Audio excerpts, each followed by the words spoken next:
Olá pessoal, hoje a gente vai falar sobre um amor que cansa. É um contraponto a um samba que a gente já comentou aqui, né? A gente já fez o sambinha da Maria Rita, que tá perdoada e não cansava nunca de perdoar. Agora a gente vai falar de um que tem ponto final. Vamos lá.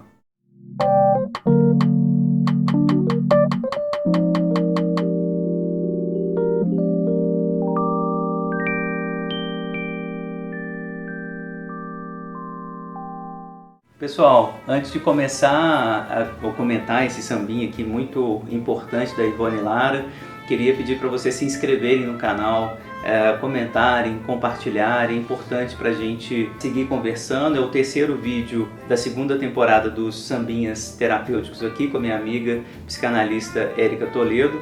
A gente queria agradecer muito aos comentários, às sugestões, né? Esse foi sugestão de alguém? Foi um pedido que falasse de um que não fosse masoquista, mas narcísico. Exato. Então, esse tipo de comentário é muito importante pra gente também continuar conversando, falar no Facebook, no Instagram da Érica, no meu, aqui no canal. Então, eu queria agradecer, a gente já está passando aí quase dos 5.000 inscritos, né, no canal, um número que eu nem imaginava que eu ia chegar. Então, eu queria agradecer a presença de todo mundo. Nesse sambinha da Ivone Lara, a gente vai passar uns trechinhos aqui interpretado pela Vanessa da Mata. Uma pena a gente não ter achado, né, a própria Ivone cantando, né? Tem isso, né? Às vezes a gente acha uns vídeos e no YouTube não tem um vídeo com autorização de direito autoral, ou não tem um vídeo recente. Às vezes a gente acha o áudio da pessoa cantando e não acha o vídeo.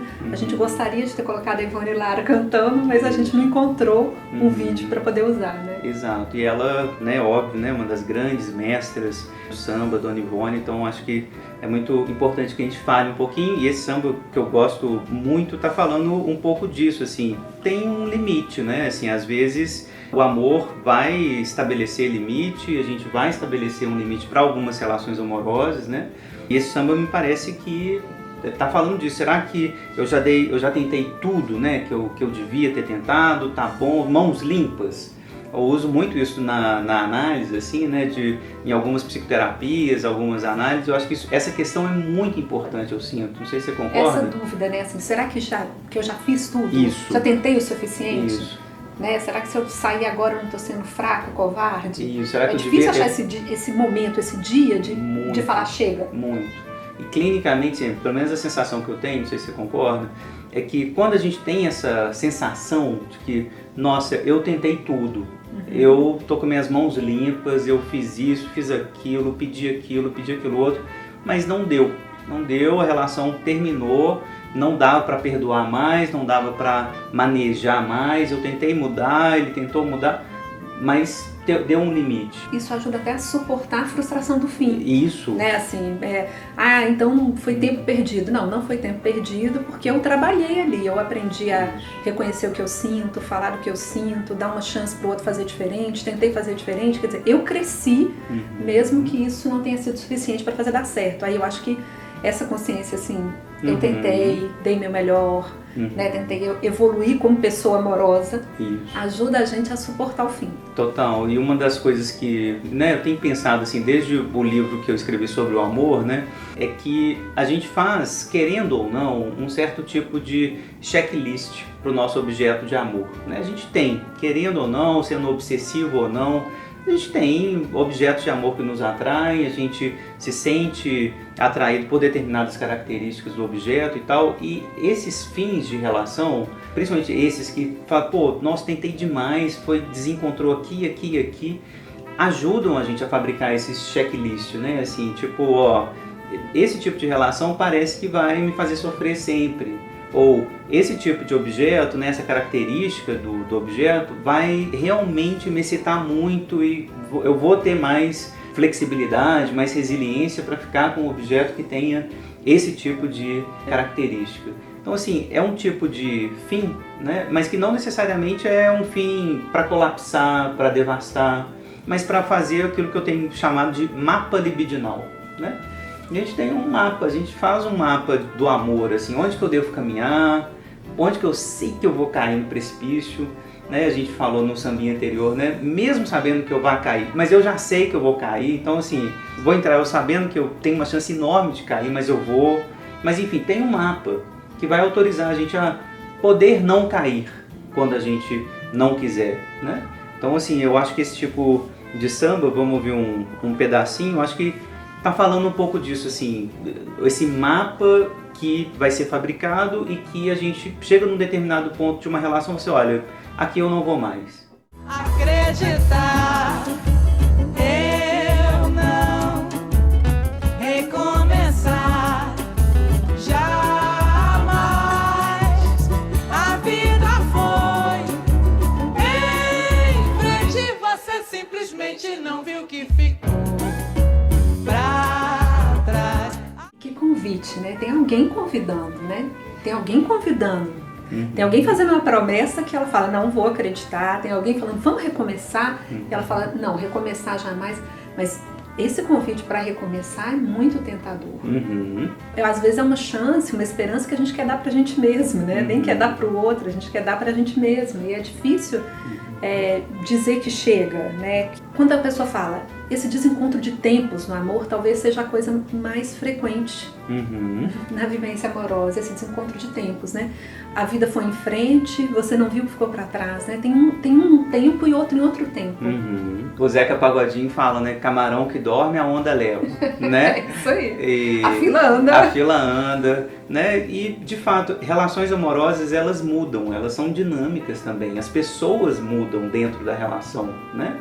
E, de vez em quando, outros objetos vão aparecer, outros interesses vão aparecer. A gente vai, na medida em que a intimidade vai acontecendo, a gente vai conhecendo o outro e aspectos do outro que estavam muito escondidos, muito recalcados, muito reprimidos e que na intimidade esses aspectos aparecem, né? Que podem ser, assim, os mais triviais e absurdos possíveis, né? Uma colega psicanalista um dia estava relatando um caso de uma mulher que um dia reparou no umbigo do namorado, né? Um umbigo estufado, um umbigo para fora. E ela viu pela primeira vez, depois de muitos meses vendo aquele umbigo, ela viu pela primeira vez o umbigo dele e não suportou mais. E é interessante isso na relação amorosa, porque às vezes não é nada que acontece do lado de fora. Nada, Tudo do lado de fora tá igual. A gente fez uma nova percepção e aí a gente se sente completamente diferente a respeito daquele relacionamento. Isso, mudou. Alguma coisa mudou, alguma coisa passou, já não é mais. E a gente tenta, né, recolocar, rearranjar, mas às vezes passa. E às vezes esses tempos são muito diferentes mesmo, né? Às vezes o sujeito, né, o outro tá lá ainda esperando um certo tipo de relação que estava no início, mas não consegue se adaptar a esse tipo de mudança que a relação também exige. Isso, a vida foi em frente, você não viu o que ficou para trás. Esse não viu dele me lembra uma expressão que a gente usa pouco em português, né? Mas que é comum em inglês, né? Take for granted. Assim, tomar como garantido. Né? Como que é um erro tão comum a gente esperar que a relação já está pronta, já está construída, está ganha. Total. E que a gente não precisa trabalhar ali, né? Isso, eu gosto muito dessa ideia de trabalho de amor, né? De que o amor, a relação amorosa, ela exige trabalho, ela exige um certo tipo de reconhecimento do outro, né? Permanente, assim, principalmente quando existe mais intimidade, né?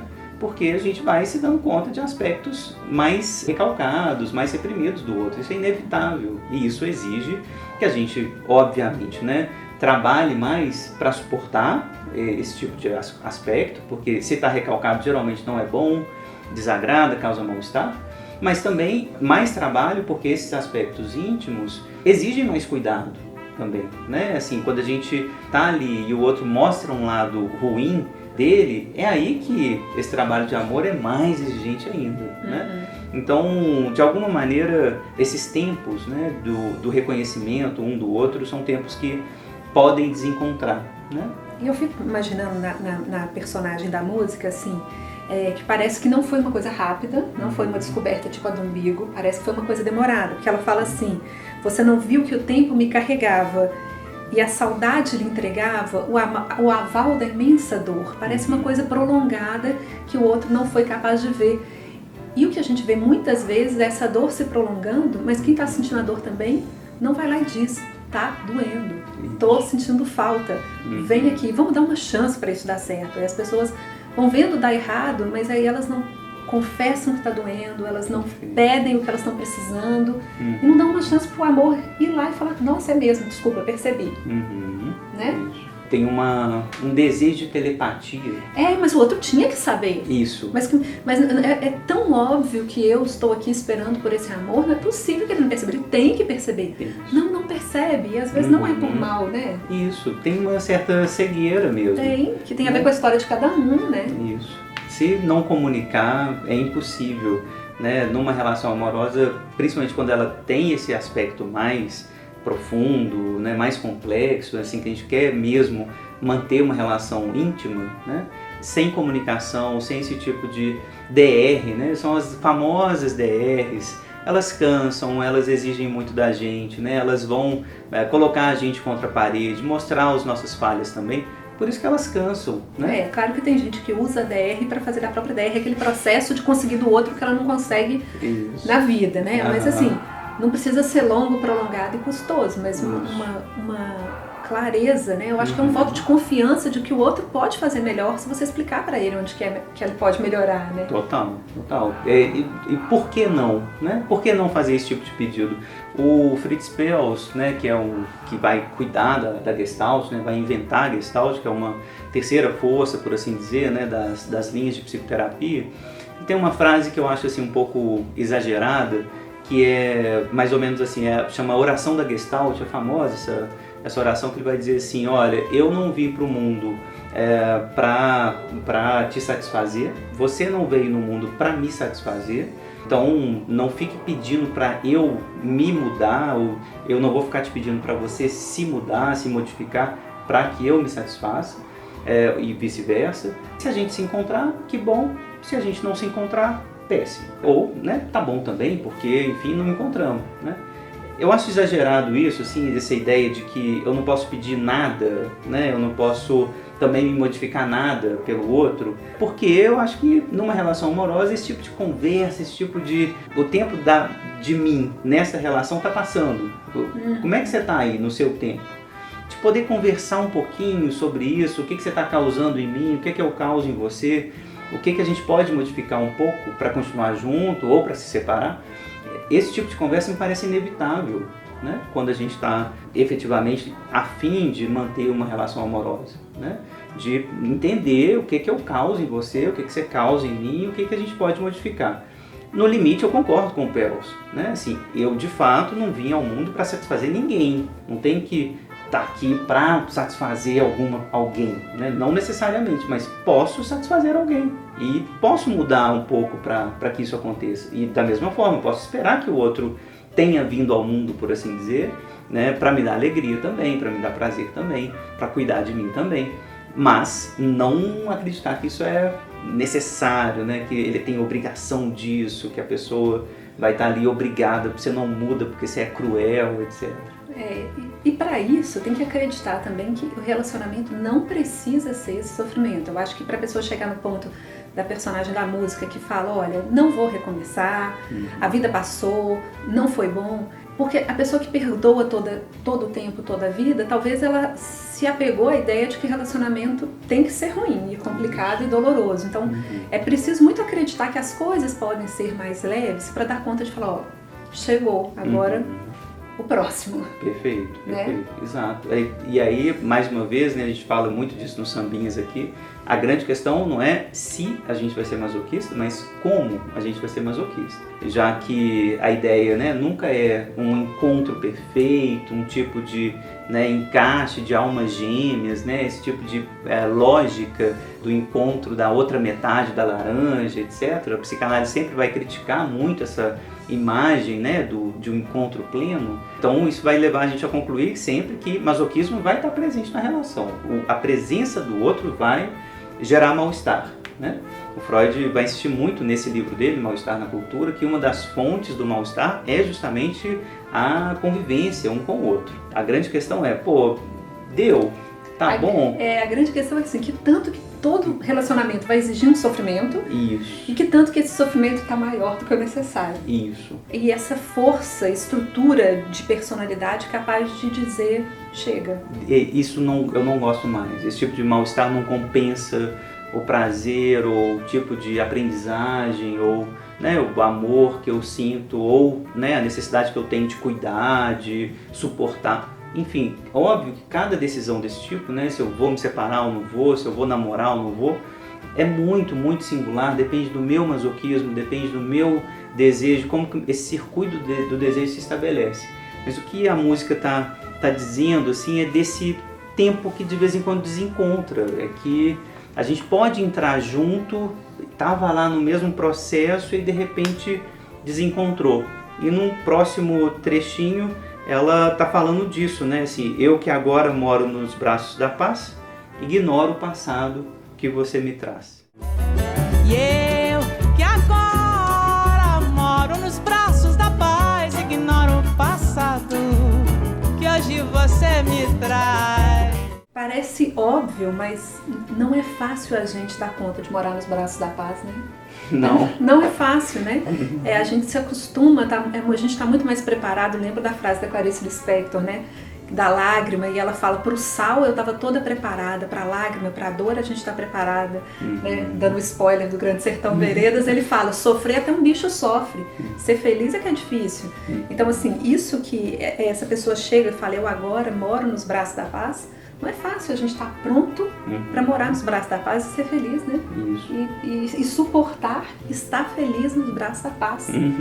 Sem precisar do outro para isso também. Né? E aí o outro vem e convida lá pro inferno de volta, você fala, nossa, eu tô tão acostumada que eu acho que eu vou voltar. Né? Isso. Engraçado como que os braços da paz, a gente não se aconchega nele fácil, né? Pode incomodar também. Né? Porque a gente sempre vai ter, e eu acho que é sempre mesmo, dada a nossa Constituição, a esperança de que nos braços do outro é que está a paz, o desejo, o grande encontro, né? A Constituição humana passa pelo abraço do outro. Então, assim, é razoável que a gente espere encontrar nesse lugar, né, na presença da alteridade também, algum tipo de encontro que nos organize, que nos constitua de novo e de novo. Mas poder terminar uma relação e tirar o outro desse lugar, poder ficar bem sozinho, né? Comentei muito os textos, tanto da Melanie Klein quanto do Winnicott, sobre o sentimento da solidão, de como que é importante também poder ficar sozinho, né? E entender que a gente pode se distanciar um pouquinho do outro, pensar e criticar no lugar que o outro vai ocupar na nossa existência.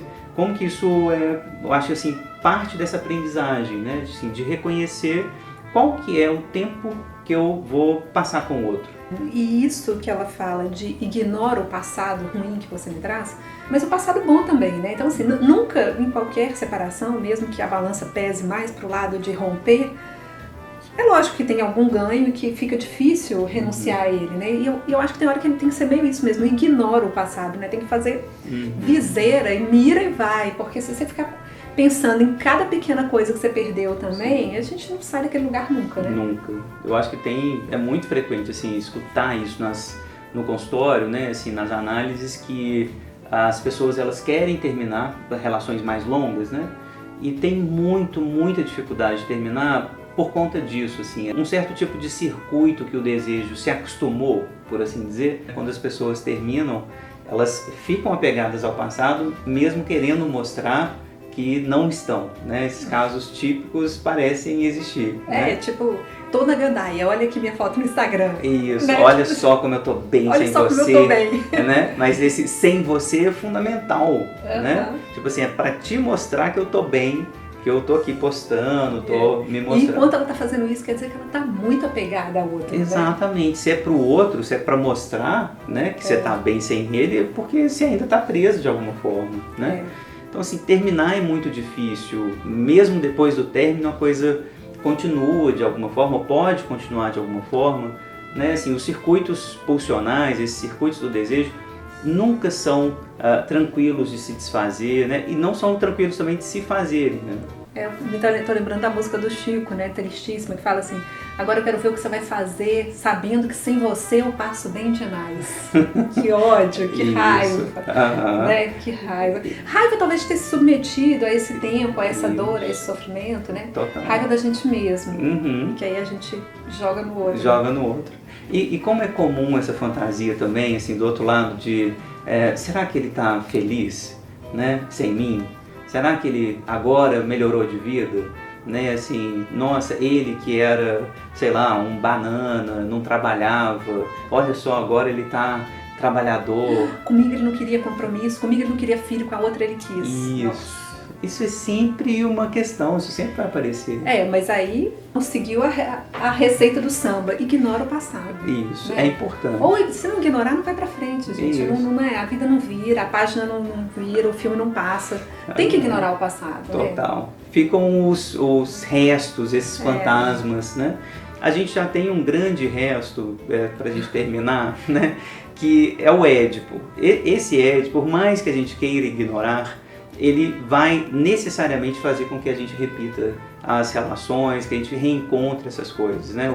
Já tá cheio de fantasminha nas relações. Sempre, a gente sempre está reencontrando. O Freud, ele nunca disse que a gente tenta reencontrar o objeto perdido. Isso não é uma teoria freudiana, é importante a gente sempre criticar essa ideia. O Freud vai dizer que em cada encontro libidinal, em cada encontro objetal, a gente vai reencontrar o objeto perdido. Cada encontro é um reencontro de fato. Então a gente não está tentando reencontrar a mãe ou tentando reencontrar o pai. Não, nós vamos reencontrar, necessariamente. Então quando a gente escolhe, a gente está marcado pelo passado, por mais que a gente queira ignorar. Então já é um trabalho enorme o Édipo, da gente ignorar que a gente não está amando a mãe, não está amando o pai quando a gente ama o nosso namorado, nossa namorada. E se a gente ficar preso, né? E geralmente é um pouco para se livrar do Édipo também, que a gente acaba ficando preso e nessas engrenagens de um amor fracassado, né? A gente usa esse tipo de história de sofrimento, né, para se livrar do Édipo, mas a análise tem mostrado, nunca é a pessoa mesma ali que a gente namorou e fala assim, pô, será que ele tá feliz agora? Será que agora ela tá bem? Ela não quis me dar um filho, mas agora ela teve. Não é exatamente sobre a pessoa mais que a gente está falando. É sobre um fantasma, é sobre alguma coisa que pode remeter ainda mais ao infantil. Engraçado que a mesma frasezinha que a pessoa pronuncia se referindo ao parceiro, se a gente pegar ele e colocar lá na história da infância, ela encaixa perfeitamente. Então é melhor suspeitar do passado, mas claro, vamos ouvir Dona Ivone. Acho importante também, né, deixar a onda levar quem tem que ser levado. É importante esses camarões irem, porque não vale a pena ficar nessas relações que produzem muita dor, muito sofrimento. Era isso, muito obrigado por acompanhar aqui mais um Sambinha Terapêutico. Queria que vocês compartilhassem, curtissem aí no canal, Instagram, Facebook da Érica Toledo, ela também está divulgando. Participem, leiam a Érica, deem uma olhada no livro dela também, o Sanguínea, que eu escrevi o prefácio. E muito obrigado, até a próxima. Até, tchau, tchau.